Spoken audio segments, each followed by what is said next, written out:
That's about maybe to the backside of the bench Hmm. with how far those fans are. And honestly, that's another part of this aspect that we're not even thinking about. These Golden State fans, we're used to them being absolutely obnoxiously wild, and I mean that in the best ways to some degree. When Steph hits Before a COVID, three, they get as rowdy as anybody. but at the same time, like this new arena, I mean, it's almost like an echo chamber. Like not even an echo chamber; it's like an echo vacuum in there. It's like everything just gets. It doesn't resonate the same way. It almost feels like an empty stadium at some point in time. So if you're the Celtics, you really want to quiet that stadium down, and the best way to do that, obviously, on top of just playing well, is to also shut them down. But like it's an already quiet stadium, so you just got to quiet down arena. So you got to quiet it down just a little bit more, and you'll be fine. Hmm. Just a little bit more as well. So it's definitely a fun series. Game 3 underway right now at the time of this recording as well, too. So we definitely look forward to seeing how the rest of the series plays off. And as soon as we're done here, we're going to have to catch the back end of that as well, too. So but that'll do it for our tip-off segment as well. So now we're going to head into the one that Kelsey's definitely been waiting for as well, too. You can tell he's been itching to get to this one. We're going to head on over to the main event. The main event, of course, brought to you by In the Clutch Apparel. Click the link in our bio, use code HILOSports. Get yourself a nice little discount as well, too. Some fantastic sports-related gear and apparel. Don't want to miss out on that as well. And Kelsey, national bet, it's Friends Day. We're in sports. We're talking sports. Let's talk some dynamic duos and best sports friends as well, too. So we each got ourselves a top 10 list as well, too. And you know what, Kelsey? I'm going to pass the baton to you as first. I'm going to let you go ahead and kick us off because I think you got some pretty interesting ones. So I do, and I'm going to start it off. I'm actually going to. This maybe breaks a rule. And I don't know. I'm a wouldn't rule be a breaker. list about you breaking our rules. So let's keep. But tradition. to be fair, they're sisters, and well, you grow up together, you compete together, you're going to be friends and enemies at the same time. These two have more than shown they are friends. I'm starting with the goat of all goats when it comes to tennis, and maybe the second goat of tennis of all time, Venus and Serena Williams, or Serena and Venus, as I have it written down there, as on my best duo list. I don't know where to put them. Let's be clear. Like we're not ranking these top 10. These are just our 10 picks. For this, like I said, I miss Nick Nurse and Kawhi earlier, and I miss oh, sorry, it was Bow Wow and the kid from Stuart Little, but from like Mike. So you look, but Venus and Serena, I got to give them on my list, and they got to be the first mentioned because if I don't mention them first, I would be remiss. Like they are just that fantastic of a duo, and best friends at the same time. I mean, they root for each other, so that's the biggest thing. And from the sports perspective, they clearly growing up made each other better as well, too, on top of it, too. Like the rising tide raises all ships. Well, these ships don't get too much higher than that as well, too. They did a fantastic job along the way, as well as you mentioned, great friends, sisters, everything as well, too. And the two most prominent women's tennis players of all time, almost undoubtedly, too, if not definitely in the top 3. I don't know who else you put in there. I mean, like definitely those two are right up there, though. Yeah, definitely. You have Wozniacki. Obviously, her and Serena are very good friends as well. But honestly, it was like I could have put Wozniacki in here, but at the same time, that's just betraying the entire Williams family. And look, if anybody watched anything about King Robert, that in the movie, you don't betray that Williams family. So I stuck with the Williams here. You know, that's a really good one as well too. I like that one. Kicking off with some siblings, and you know what? We may have some siblings on my list as well too. I mean, it might go a little bit of both ways. Oh, so I didn't break a rule. All right, we're good. All right, we're going for it. No. I mean, this time you didn't as well too. So I'll go and switch over to mine now as well too for my first one as well too. I'm gonna stick with the same theme. I'm gonna stick with some relatives as well too. But I'm going to this from tennis to the sport of fisticuffs and MMA. I'm looking at Nick and Nate Diaz, the Stockton brothers themselves as well too. They perfected the Stockton slap, the original trash talkers, so much so that they have not been in like title fights or top 5 caliber fights in 8 years now, something like that. And they still have a cult following that is unmatched by anybody as well too. And they were in each other's corners every time. They've been together since 15, 16, 17 years old, training in the streets of Stockton. Who anyone who's been there, you can know it's not exactly a walk in the park. You're definitely not walking comfortably in the park. Your head's on a swivel and like your fists are clenched at all times. It's not an easy walk. And these two have been together since the beginning. Same gym, same team, on the climb, in each other's corners just about every fight when they were allowed to as well. And even after every press conference, Nate Diaz shouts out Nick Diaz Army, a few explicits here or there that usually get beeped out if they're on ESPN, among other things. And to the point where on the famous Strikeforce brawl, when one of their teammates got pushed by somebody else, both of them come running in and start throwing hands in a fight that they weren't even involved in as well too. So give me Nick and Nate Diaz kind of in the same vein you had with Venus and Serena. It's like they're brothers, but they're clearly like best friends too with each other as well too. Yeah, definitely. Look, I gotta say this about Nick and Nate Diaz. They are so just Stockton born and bred is the best way I could put this. That I couldn't find a picture that is not either A, explicit enough or non-explicit enough to put on the show, or B, clear enough because they weren't walking away from the camera at all times for to bring on and add an image to these. So we just went no images with all of them because we couldn't find any of the Diaz brothers. They're the hardest to in all of these pictures and all of these people to find a picture of. Absolutely as well too. So we both kicked off with a little bit of sibling duos, but Kelsey, who do you have next on your list of 10 best duos? All right, so this one I'm gonna jump into. You know, maybe an old school. I guess a lot of people don't know about these. I don't know. Maybe they do. Maybe they don't. It depends on how closely you follow baseball. If you know Adrian Beltre, you know he doesn't get along with a whole lot of people. One person it's a short list. Like you probably count it on your hands. Exactly. There are two, and one of these people made this list, and it is because of just how much of a brotherly duo they have. Elvis Andrus, Adrian Beltre. If you guys don't ever have, if you have a moment, go to YouTube and just look up Adrian Beltre, Elvis Andrus highlights, and literally it's going to be 5 minutes of them just poking fun at each other, like just pulling each other's jerseys out untucked, slapping each other on the head, just having a good time, being really best friends on the road, and 181 games, however many they end up playing if they go to the playoffs. You need all that. You need the friend, you need the camaraderie, and they had that for many years, and it was always fun to watch. It was very few people that, like I said, Adrian Beltre ever was like cool with, and that was always one, and that's why it was entertaining to watch. Absolutely as well too.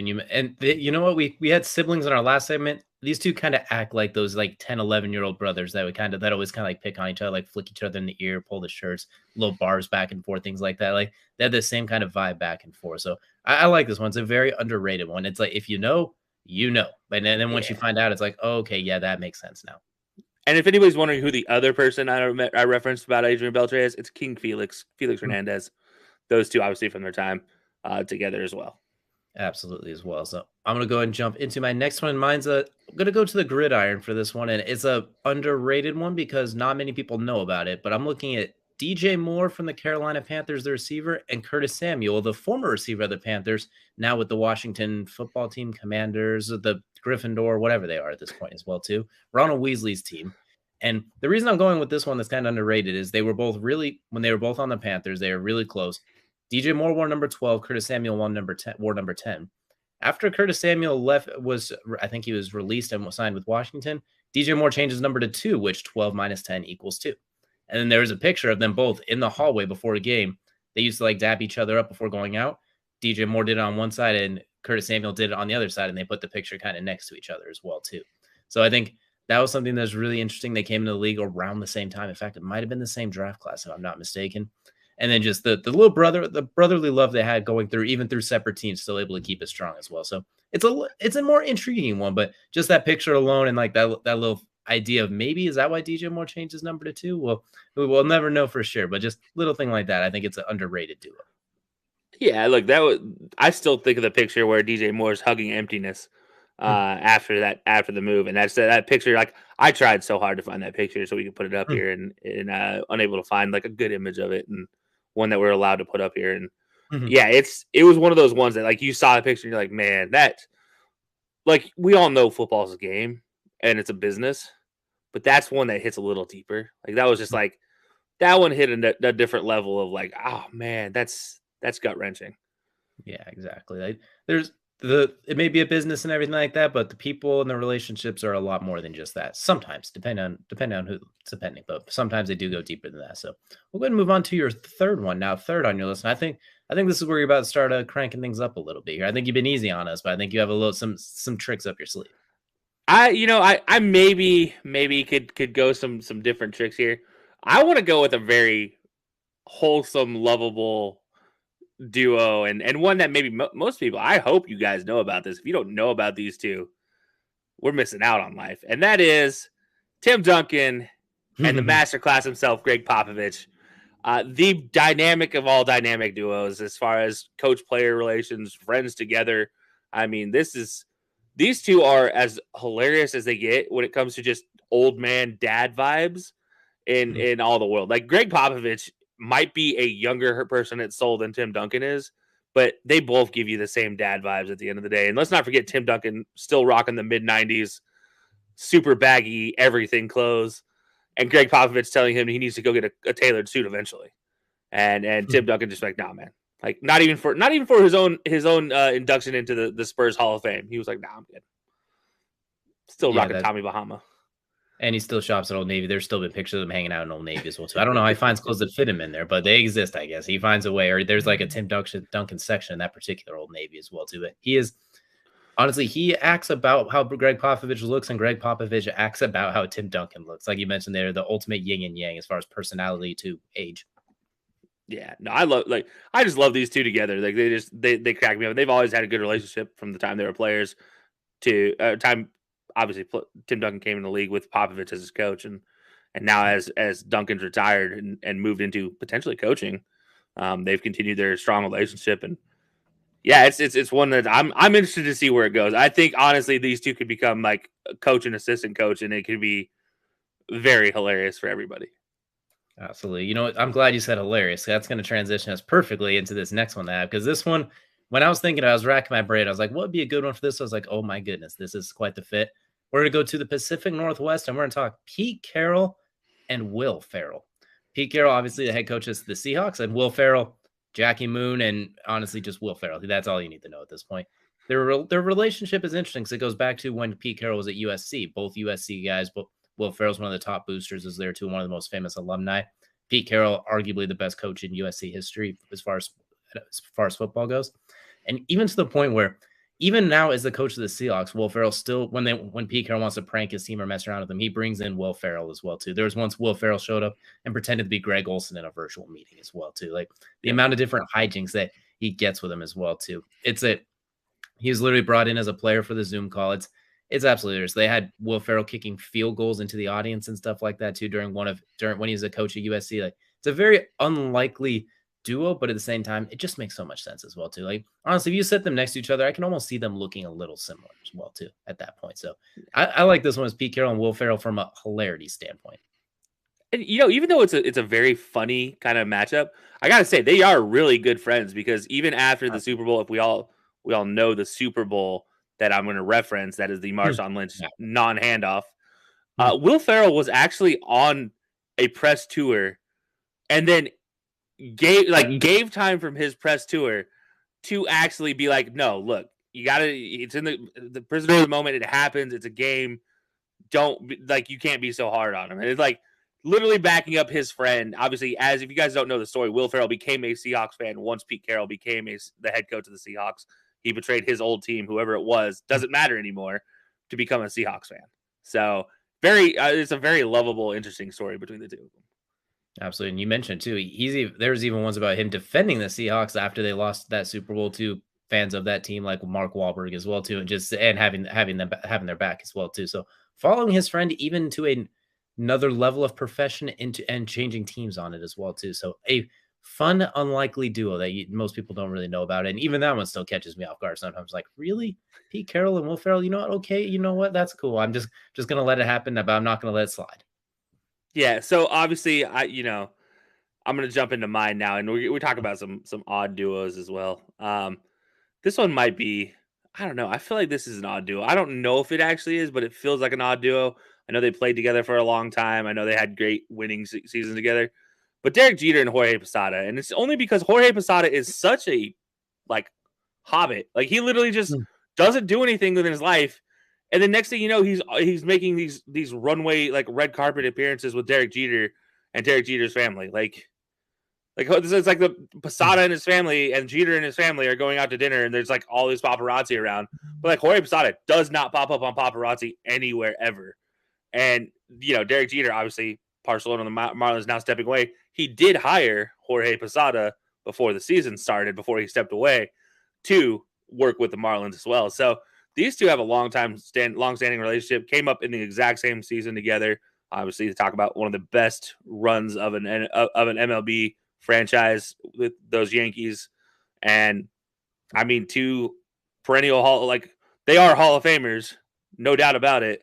And I mean, they are best friends at the same time. So it is definitely a duo that maybe is a little weird just because you don't ever see Posada, but whenever you see Posada, he's because he's with Jeter. Pretty much, you can get Jeter without the Posada, but you can't get the Posada without the Jeter as well too. And you know what? I don't blame him. I'd hang out with Derek Jeter too. Honestly, if you want to hang out with me, I would gladly go down the red carpet with him. I'd stick out like a sore thumb, but that's a risk I'm willing to take just to hang out with Jeter and them as well too. So good on Posada as well. And I like this one. That old Yankees dynasty, you could kind of see it a little bit on the field, but it didn't quite stand out as much. It was more like after that dynasty, after their baseball careers, is when it really started to pop off. It's like, oh yeah, those. Now it makes a little bit more sense. And then Mariano Rivera said, like, hey guys, I'm here if you want to include me too. Like, yeah, same season, everything. Mariano Rivera, the only biggest thing is with them, Mo is literally in a class by himself down in the Caribbean, just hanging out. Like, hey guys, I'm not coming to New York. I'm sorry. like you can come hang out with me. You can see why I don't want to leave though. But like we're still friends. We can hang out, but you got to come to me. That's like I own this entire island. I don't want to leave. Like I'm just not going to. Absolutely. And speaking of people who could own their entire island, one half of this next duo might be the richest man on both of these lists as well too, as he is the owner of of sports teams on top of it. So I'm looking at it, the one that is a courtship of rivals, as it is labeled on the documentary. I'm looking at Magic Johnson and Larry Bird. It's very interesting because they literally started as rivals, and I don't like that guy. Well, I don't like that guy. I want to beat that guy. I want to beat that guy. Then from that famous Converse commercial that they both started, from that point on, it was all history. Is they basically, even in the documentary, like, Larry even said, I kind of like Magic. I met Irvin and I kind of liked him after that. And then Magic was saying how much he liked Larry after that, and to the point where they were pretty much, I don't want to say best friends because Larry Bird doesn't have best friends, but he has really, I guess, that as close as they can get at that point as well too. Unless you're a bottle of Bush, I don't know a bottle of Bud. You're not best friends with Larry. It's just an absolutely interesting duo that they kind of formed, to the point where Magic even convinced Larry to join the Dream Team, and Larry's like, "No, I'm just trying to get through the season without my back split." And Magic's like, "You just have to be there. Just sit in the corner. I'll get you the ball." He's like, "Fine." He managed to convince a nearly decrepit spined Larry Bird, who was on his last leg, to come and join that Dream Team as well, too, which no one knew how that was going to turn out. They didn't realize what it was going to turn into.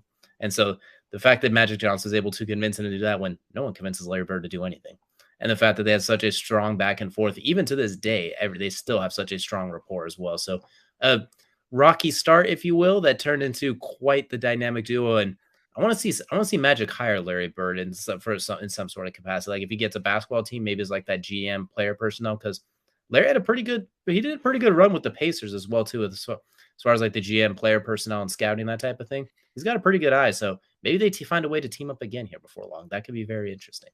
Hear me out. Pat Riley, Phil Jackson, Magic, and Larry Bird somehow working together on the same team. Either that's going to be the greatest team of all time, or there's going to be an absolute mayhem of chaos in the back end of things that I would love to be a fly on the wall for. There will be punches thrown only between the front office, never between any of the players. And that's because they only won 60 games. It's like, well, the team's doing great. We should have won 70. And then they'll turn into a fisticuffs as well. But that's the rivalry turned into dynamic duo friendships. And we're not going to get into all of what they did for basketball together as well, to what they did for sports, what they did for just that entire. You can go look at them in documentary. Everyone at this point knows about Magic and Larry. And so this one's a very fun duo that encapsulates more than just sports as well, too. And really helped bring sports where they are today. Absolutely. So, you mentioned fisticuffs. This duo actually kind of went the reverse of Magic Larry for at least for a good 6-month period. And if you guys don't know anything about world soccer, you might not understand these two's love together as friends. But Cristiano Ronaldo, Wayne Rooney played together for Man United. In the 2006 World Cup, however, they played against each other. Obviously, Ronaldo for Portugal, Rooney for England. Ronaldo draws a penalty on Wayne Rooney, or draws a foul on Wayne Rooney. He then goes and scores the ensuing penalty. And in between all of that, Ronaldo clearly flopped. I mean, it was a very clear flop. This was before replay, before VAR. He stands up, looks at Rooney, and winks at him in the camera. And Rooney's just like giggling. Like, oh man, I knew he did it. Like, of course, This guy. and yeah, let's just say England didn't enjoy that as much as Wayne Rooney enjoyed that little moment between him and Ronaldo. And people there was boycotts. There were like get him out of England type of situations with Ronaldo, and it's a tumultuous 6 months following that. Man United ended up going on and winning a championship the next year, so it didn't really matter. But like, it just tells you these two friendship literally battled two countries hating on the other guy to still remain best friends. And even today, I mean, their sons still play soccer together, and they still get together every year. In I think honestly Miami, they usually get together and have a good time, with Rooney now being a coach, Ronaldo still being a player. It is a very fun situation that kind of like molded their friendship to even stronger bonds.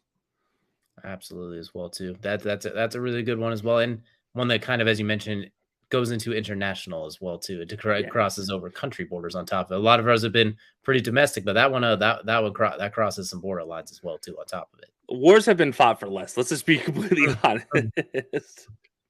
Absolutely, as well too. So the next one I'm going to kind of turn to here is a very, very, very old school one. We're going way back in the day, one that was a real life friendship as well as a movie related friendship as well too. I'm looking at Gale Sayers and Brian Piccolo, two players that played with the Bears as well too. And they, if you've seen the movie about them, you kind of know about as well too. Gale Sayers and kind of his struggles along with, and Brian Piccolo being there for him as well too. And it's funny as they started off as not too great either as well too. Piccolo is saying things along the lines, "What if an arrogant son of a gun?" when talking about Gale Sayers as well, like that as well. They weren't exactly the best of friends to start, but they got really close during their time with the Bears. Fun fact, they're the first interracial roommates in NFL history as well too. So little fun fact to throw that on top of it as well too. I just learned that the other day as well. But that just the absolutely fantastic friendship as well too that they had, and the fact that they made the movie Brian's song about at the center of it as well too, that kind of talks about it as well. So when I look at that one, just absolutely fantastic. Gale Sayers beat this by the side of Brian Piccolo the whole way as well too, is absolutely fantastic. It was an absolutely fantastic story between two friends that span beyond sports, span just it into life in general as well too. Like we made best duos outside of sports, just best duos in history that people know of. They'd be on the list. Then when you factor in sports in it, it's a no-brainer as well. Oh yeah, no, this is one that I was glad to see on your list, because I was like, I don't know how to. I didn't want to bring it up because I just personally felt like I was like, there's so much behind the Brian song and obviously their relationship. It was a heavy duo, like it's such a heavyweight duo. Honestly, it's so you had it on the list. I was like, all right, cool. I'm not putting it on my list because we were good talking about it once. I don't want to talk about it twice, type of situation. But honestly, yeah, this is going to be on. I feel like if you've ever seen the story, you've heard the story, and especially knowing, the added history to it that they're the first interracial roommates in NFL history. You add that special little caveat in there, and that makes it even more historical and more meaningful. And so, yeah, this is good. Okay. I was saying the fact they played the same position, they were such best friends. So like they were in the same, like they were competing for the same spot on the field, both as running backs. And they were always going head to head as well.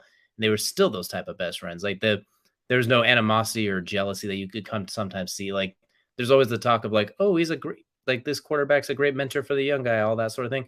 And in the back of that guy's head, he's thinking, you son of a gun, I'm not going to help you at all whatsoever. In fact, these two guys were two best friends while competing for the same spot as well too. And everything. Gale was there for Brian the entire way. Brian, unfortunately, passing away at a young age as well too. Just everything that's centered around that and what they encapsulated in the movie, which even from what I understand too, from what they said, the movie didn't even do the best job of it, but the movie did still depicted in such a positive manner. So I feel like we were going to actually rank them at numbers. This one would undoubtedly be closer to the top.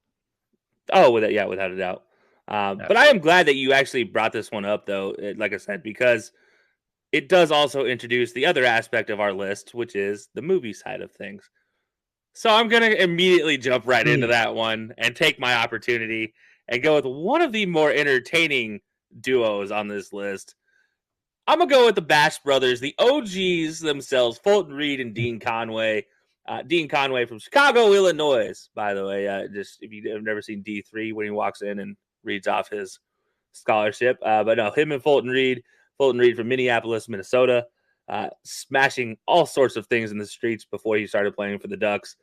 These two, honestly, it was the most entertaining parts of most of the Mighty Ducks series. Is Fulton and Dean getting together and becoming Bash Brothers in D2. And let's not forget Kenny Wu joining the Bash Brothers as the little tiny former figure skater in D2 as well. And that was, this is just this is more entertainment value between these two because it was so fun seeing their relationship. And if you guys don't know who the actor who played Fulton Reed, he actually now plays the lawyer from Daredevil, not Matthew Murdock, not Daredevil himself. He plays his best friend partner growing up. Fulton Reed does. So fun fact for you, he now moved his way into comic book noir as well as young sports movies as well. Young sports movies, comic books. I'm surprised you waited this long. I figured this would be the one you were ready to get right out of the gate as well. So this one's like right up your alley. I had to stick with the main theme of it being sports related first. Plus Venus and Serena. Nobody passes Venus and Serena Williams on a list. Let's be honest. No one passes them as well too. I'm just saying maybe you could jump ahead. That's all. But that's a really good one, an underrated one too. I like it. I do have one more movie one, but I'm gonna save that one for just a little bit later. Next, I'm gonna jump into one of the more recent duos as well too. That kind of took the duo world by storm as well too, especially this last season for those that kind of caught the national eye. I'm going to take us to the city of Cincinnati that started in Baton Rouge, Louisiana. We're looking at Joe Burrow and Jamar Chase, the two young superstars, that quarterback and receiver. And not just because of what they did last year, where Jamar Chase is a rookie, one of the best rookie seasons ever. Joe Burrow, his first full season, they go to the Super Bowl, recreate incredible magic, the quarterback number one receiver dynamic that a lot of teams and players have to. I mean, you could go down a list and quarterback and receiver say they're best friends. We can make a 30-page long duo of ones that could be reason to make this list. What makes this one a little bit different is the fact that they did it in college. When Jamar was 19 and Joe Burrow was 23, 24. They were still young spring chickens at the time. They go to the next level. They pick up right where they left off, where Joe Burrow had his knee basically exploded. Jamar Chase took the year off because of the COVID situation. They had not played together for 2 years at that point. And within their first game, they connect on a 50-yard fader out touchdown against the Vikings and go on to that miraculous run. They even bought houses on the same block as each other. If I'm not mistaken, they were right next door. If not, they're within very easy walking distance as well. Yeah. Even their dads you can see them on the sideline as basically best friends as well too. It's absolutely incredible how they've stayed close. And Jamar Chase is like 21 years old. He could barely buy alcohol. And they're already these type of best friends, and it's only going to be even more so going forward. Let's not forget Jamar Chase bought Joe Burrow a brand new plated grill before the Super Bowl this last year as well. He actually helped him find the Joe Burr, the Burr Nike checkmark necklace that Joe Burrow wore as well. That's so. Look, Jamar Chase always keeping Joe Burrow swaggy. That's first of all. Secondly, these two on the field are just unstoppable as well. So. I do like that one as well. That is a very, very good choice because these two are going to be the next up and coming duos. And I mean, we're not just talking like friend duos. We're talking like powerhouse duos for long term as well. Sports duos, human duos, all of it, and also probably expensive duos. So Cincinnati better start putting some pennies in the piggy banks. You're gonna have to pay both of them a whole lot of cheese coming up here as well too. So definitely be ready because you can't get one without the other. Don't worry, they have plenty of Skyline cheese up there for the Skyline chilies. So they got. We're not going to talk about that nastiness. We're going to move on to your list before I start gagging. So who do we have next on your list now? Ironically, we are staying in the city of Cincinnati for my list, and that is a previous duo. Ironically, the quarterback wearing number 9 as well in Cincinnati, and that is my Chad Johnson Carson Palmer duo. You talk about the OGs in Cincinnati; these two are it. Chad Johnson, let's not forget, welcomed in Joe Burrow, T. Higgins, and Jamar Chase on this new season when they released the new jersey sets. He welcomed it in to get their new jerseys. And look, it is very fitting that Chad Johnson and Carson Palmer are on this list because I don't think there's two more different dudes in the history of the world. Carson Palmer literally lives in the woods in Montana, and Chad Johnson is from Miami, Florida. And I do mean Miami, Florida. And he is Dade County born and raised, whereas Carson is a mountain boy to say the least. Actually, I might even be wrong. I think it actually is Idaho is where he actually lives, but it's right on the edge of Montana as well. But it's in the mountains. I mean, like, it can't be any different. Like, Chad Johnson literally drove an RV up there to hang out with Carson Palmer, and he dressed in, like, full woodsman gear and everything. And it's not like, they've lost touch with each other. They still keep it in touch. obviously, and it is this is a duo that I just find really entertaining, and they were entertaining on the field, not just performing wise, but just like every time they were in an interview together, they were hilarious. And this one is just one that always sticks out in my mind as one of the OGs as far as a dynamic duo on the field goes.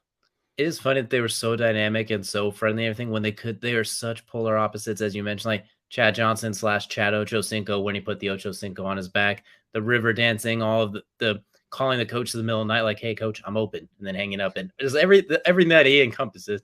And then Carson Palmer, who's about as serious as like he looks like a sheriff half the time, too. He's pretty serious, pretty straightforward. I don't know if he is. I don't think he has ever told a joke in his life. And if he has, you couldn't tell by his mannerisms. Like they could not be more opposite.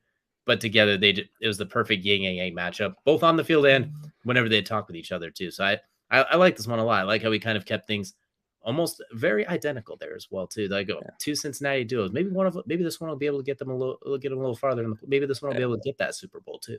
Hey, it takes version 2.0 before to get more successful, right? Yeah. I do think to your point, Carson Palmer, and there's like just adding in the difference between the two. Carson Palmer, USC Heisman Trophy winner. Chad Johnson, walk on Oregon State.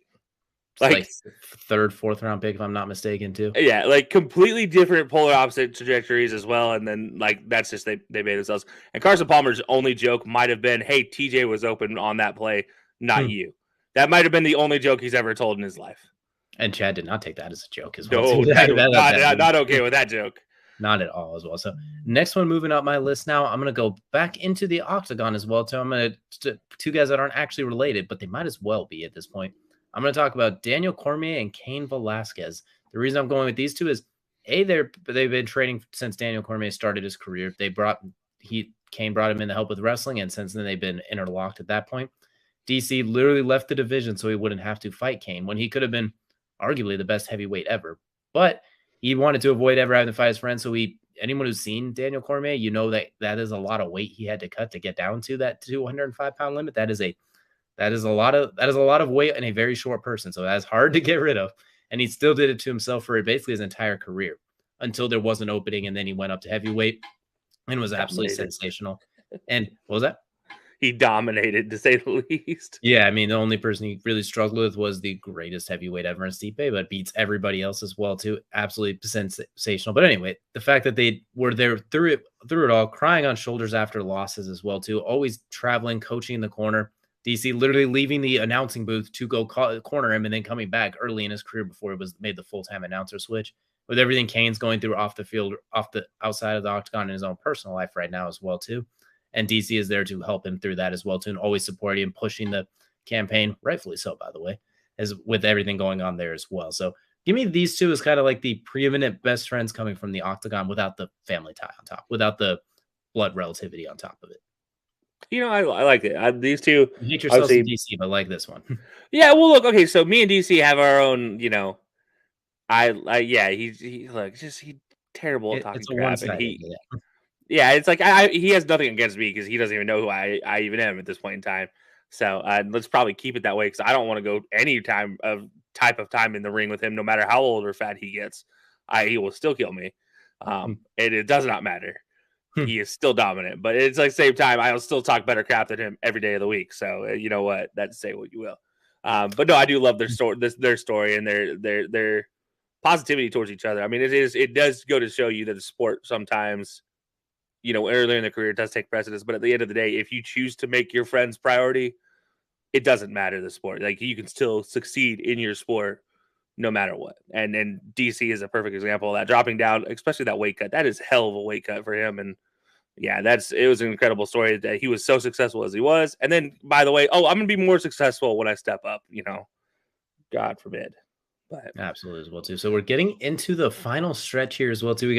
I imagine you have some good ones you've been saving behind as well, too. So I think you're about to dip into we started the bag of tricks, and now I think you're breaking out the Lucky Charms. I have one last sports one, and then we're going to straight sports movies for the last two. This last sports one, I do have to kind of buddy up off of your DC Cain Velasquez as far as like just being kind of brothers without being brothers. And that is Karl Anthony Towns and D'Angelo Russell. If you guys don't remember, way back in like mid 2000s when Blake Griffin was making his stage on the USA camp, there was the under 19 USA team in the arena for it. filled with Karl Anthony Towns, D'Angelo Russell. By the way, Devin Booker also part of that team and also part of this best friend grouping as well. These two end up going to Kentucky together, along with D Book. End up having a fantastic time. End up doing well, and then getting drafted. Don't end up on the same teams. Finally, to get together in the Wolves, and it's like no time has passed whatsoever. And never mind. So they did not go to Kentucky together. My bad. And I don't know where D'Lo ended up going, but yeah, Ohio my State. brain ended up. Yeah, there you go. Yep, he went to Ohio State. Karl Anthony Towns and D Book went to Kentucky. But yeah, anyways, they had been best friends. They play video games together on Twitch all the time. And I don't honestly, Cat is a lovable guy. I don't like watching him play basketball because again, big guy should dominate down low. Decides to play small guy basketball. Whereas D'Angelo Russell, I love watching play because he's very dynamic, but he just doesn't trust in himself enough at the end of the day. And that's why he doesn't. I mean, honestly, you don't see him perform as well as you might expect. So I do think these two as a duo work a lot better on the court as well. But off the court, they're just a fun-loving group. I mean, talk about two honestly wholesome dudes. They are about as wholesome as it gets. They may not, you see all the tattoos, you're like, I don't know, NBA players. No, they're legitimately like wholesome dudes. Absolutely. Two fantastic. The fact that they still play video games together, as you mentioned as well, too, from time they were wee kids all the way through now, playing on the same team, kind of like when you're a kid that age, that's all you kind of think about is playing professional sports with your friends. It's too. You're like, man, how cool would this be? Or anytime you're playing in the backyard or at the park, it's like, dude, this is exactly kind of what you dream of. It's what dreams are made of from a young age as well, too. And you see, they've played arguably their best basketball together in their careers as well, too, getting into a playoff series and taking it to the Grizzlies, giving them everything they can handle. So this one, I think, is starting to translate onto the court, and I think it could be better if they can stick together. It could be the best thing in the long term for them. As Cat's really hitting his prime, still shoots a little too many threes, but at least he's hitting them at like a 42% clip. So yeah, like at least a little more. Like I can't complain. We could complain a little bit less, and then D'Angelo Russell starting to find that groove as that combo playmaking point guard as well too. That's the ball handler that can also score. So I really like this one as an underrated one as well too. I'm gonna go ahead and jump into mine one, and mine's this one's on the football field, but it's kind of a different turn. Is where yours was kind of like young guys that are up and ascending. Mine's involving arguably two GOATs, depending on how you talk about it. We're gonna look at Tom Brady and Rob Gronkowski.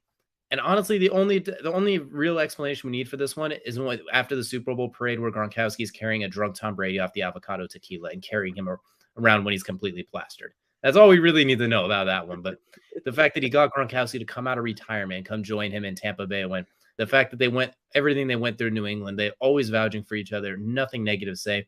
And then on the field, arguably one of the best 1-2 punches we've ever seen. And a rarity is that a tight end was the number one target. Throughout history, it's usually been the receiver, not often the tight end.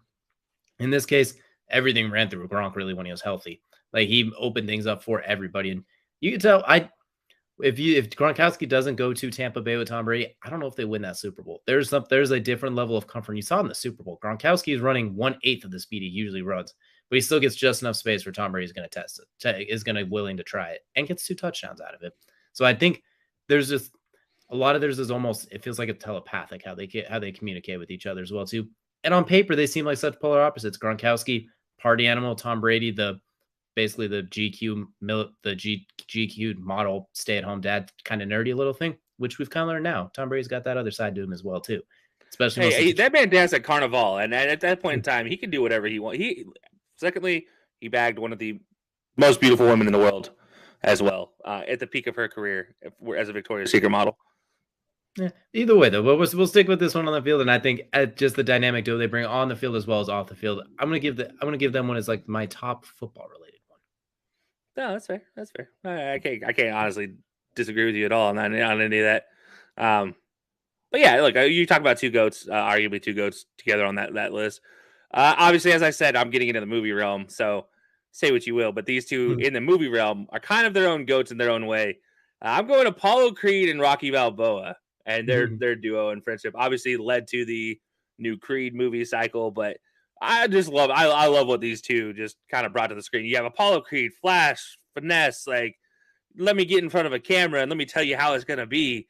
You have Rocky Balboa, aw shucks, just a kid from Philadelphia running up the stairs and jumping up and down like a nerd type of situation. And then, like, yeah, it's about as opposite as they get, and it's that whole, and it's also what leads to, in the Creed series, that whole dynamic between young Creed and Rocky as a mentor, much like Apollo was a mentor to Rocky at the end in those movies. And yeah, it's I have to put this one out there because it always just stands out in my mind. Like the fact they got together, like the in the gym at the last scene of the movie is them like, all right, I promised you a fight.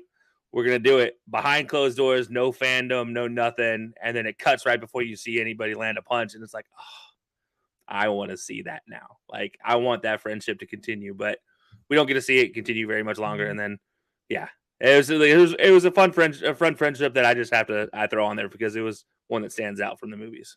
Absolutely. And you know what? I want to also say I want to know who won that fight. I know it's fictional. I know there was never actually determined, but I still want to know. Damn it! Someone tell me who actually won it as well. I need to know as well. I hope they actually just did it and then see, and one day we somehow find out who it was because I'm just really. I mean, Curious. according to Creed 2, Apollo did win. Granted, his mom said Creed's mom said otherwise, but Rocky said that Apollo won. This is why I say 6 in one and half a dozen in the other. I need to know for sure. I don't need contradicting statements. I need an answer. I need to see it with my own two eyes.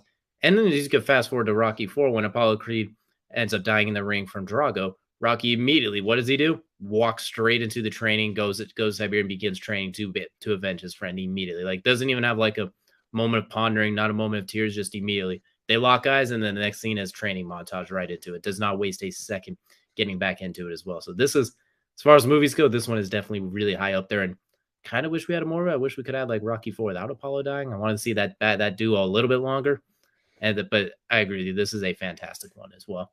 And I do have a movie one, but I have one non-movie one I'm going to get to first. We're going to take this one to the court. This is one of probably the most famous duos in recent memory as well too.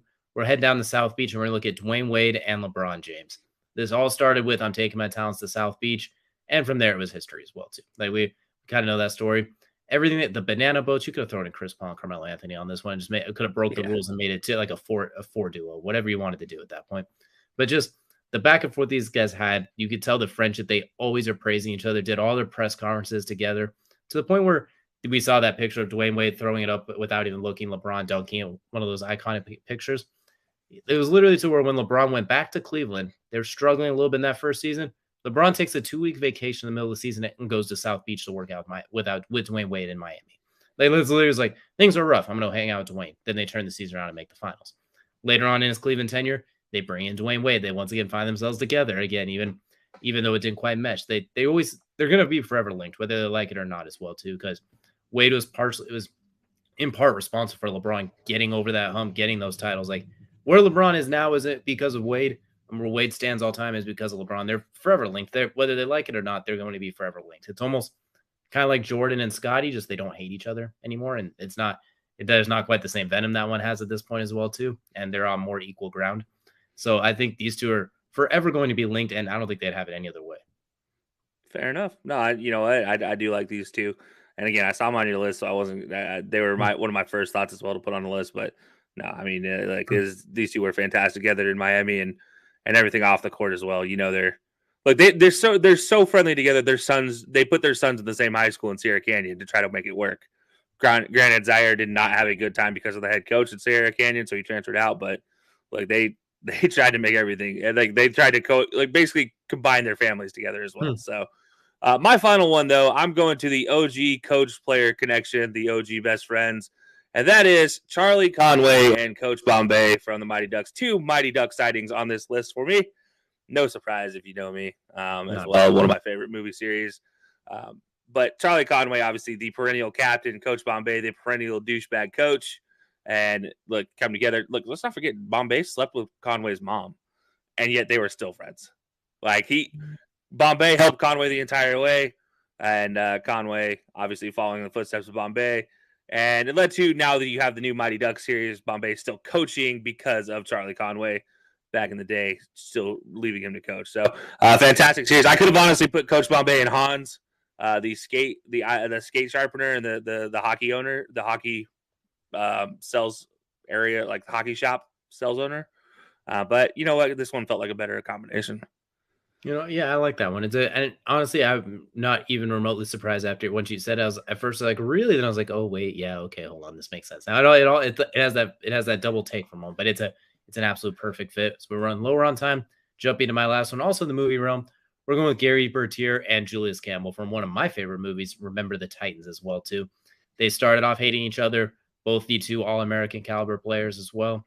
They're forced to basically talk because of the coach, and they end up becoming best friends at the end of it, to where they literally fought a Best war together. friends. Like they led the fight in that Virginia area, the race war that's going on in the 70s. They fought that head on and were the two captains behind it, breaking up fights in the school. So this one speaks for itself. Everyone go watch Remember the Titans. It should be mandatory for every year K through 12 in the curriculum that kids must watch Remember the Titans. That it should be curriculum required, and it's because of this too. Oh, look, if anybody doesn't know by now, strong side, weak side, you don't know what that means yet. Look, go watch this movie. You'll find it. I'll watch it This, twice. yeah, like a star-studded movie, first of all, and for these two to really be the part you take away from it, Bertier and Julius Campbell, tells you how strong of a story it was that they told. Like, obviously a lot of movies, they're not very, especially sports movies, not very story-based movies. Remember the Titans will forever be one of the best story-based movies in the world, whether it be sports or not. One of the best stories ever told. So absolutely. As we head into our last about a minute or so left, we're going to head into crunch time. Well, hold on, no, because like always, I break rules. Because like always, I break rules. I got one rule breaker. Honorable mention for the best duos, us. That's just we should be yeah, okay. place. God, like, come on, man. Like, have a little love in this one. Like, come on. Well, I mean, the fact that we only made honorable mention, I wanted to be first place. So, like, that's the competitive side. Well, we weren't ranking anybody, so like, I can't break that rule. We made it. Honorable mentions. Well, proud to have you as a part of the duo as well too. Favorite co-host. So, you know what? Before we got to get into crunch time now as well too. So, for Kelsey, Swift Lifestyles, last one. If you could pick anyone in sports to be your dynamic duo co-pilot, who are you picking? Big ugly Jason Kelsey. Nope. Yep, Jason Kelsey. You know, that's a perfect match. I'm going to go with Jarrett Allen because I feel like we have a very similar personality, center for the Cavaliers. And if nothing else, we could just play Pokemon together at that point as well, too. And we'd both be wearing just basic, like, jeans and cheap clothing as well, too. Granted, he's worth 150 million times more than I am, but at least we look similar as well, too. And he wouldn't make me feel too bad about it. So I'd go with Jarrett Allen. So. Fair enough. All right. I respect it. But that'll do it for us today, guys. Let us know what didn't make our list. But as always, we appreciate you guys, and we will see you guys next time.